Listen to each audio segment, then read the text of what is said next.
The central theme of the book, of you not becoming your mother, it begs the question of going too far, which many of us like to do.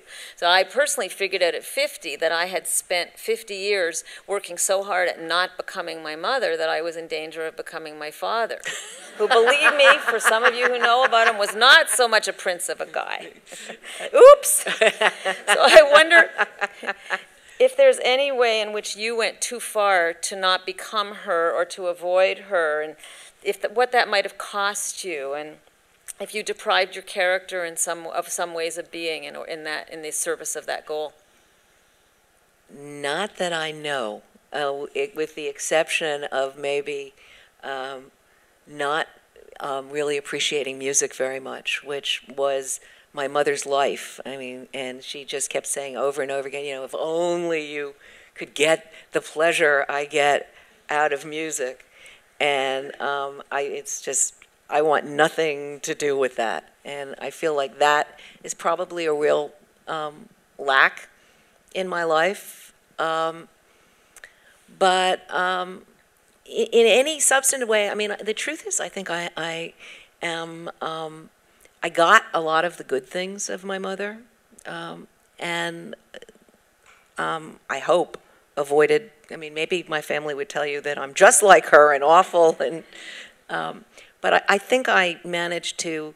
I mean, part of in Garlic and Sapphires, when I talk about becoming my mother, putting on the mother disguise, one of the things that I got was, when she was in a good mood, her joie de vivre, which she really did, you know, when she was on the manic side of bipolar, she had, you know, a real zest for living. And, you know, I understood that she got something out of the theater of restaurants that I had gotten straight from her. That, you know, that pleasure of going in and being able to be anybody you want for that little time, the fantasy of it, came absolutely from her. It's ironic to me that this woman spawned you, this woman who served moldy chocolate pudding and who food poisoned people at a party, spawned someone who made a career in food. Oh, I think it makes perfect sense. Yeah, so explain. Well, if you have a mother who is literally, I mean, the first story in Tender at the Bone is my mother waking my father up in the middle of the night, and he goes sleepily out into the kitchen, and she says, you know, I need you to taste this.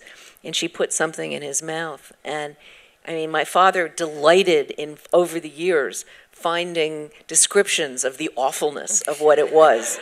I mean, you know, one point he said it was cat's toes and rotted barley, and once he said it was anchovy. He loved telling this story and talking about how truly, truly disgusting it was. And my father, who was the single most polite man on the face of the earth, leaned over, spit it out into the sink, picked up the coffee pot that was sitting there, put the spout in his mouth to try and get the taste out of his mouth. And my mother stood there and she said, just what I thought, spoiled. And she in reference to him or the food? The food. And the thing was, she couldn't tell. She wasn't being mean. She'd welcome him up because she didn't know if it was spoiled or not.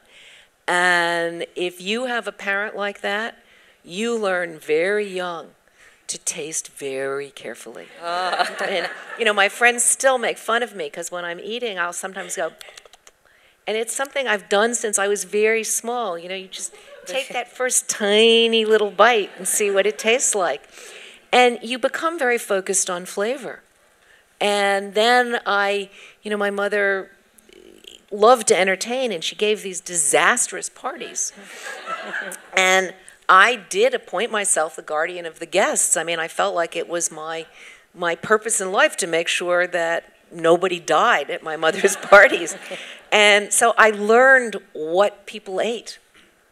You know, I mean, I would know that, you know, Burt Langner was going to go for this, and Sid Hayes was going to go for that.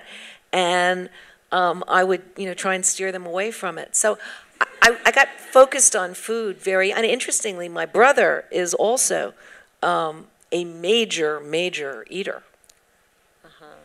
So both of you were running Mom's protection rack. Yes. Yeah. So speaking of that.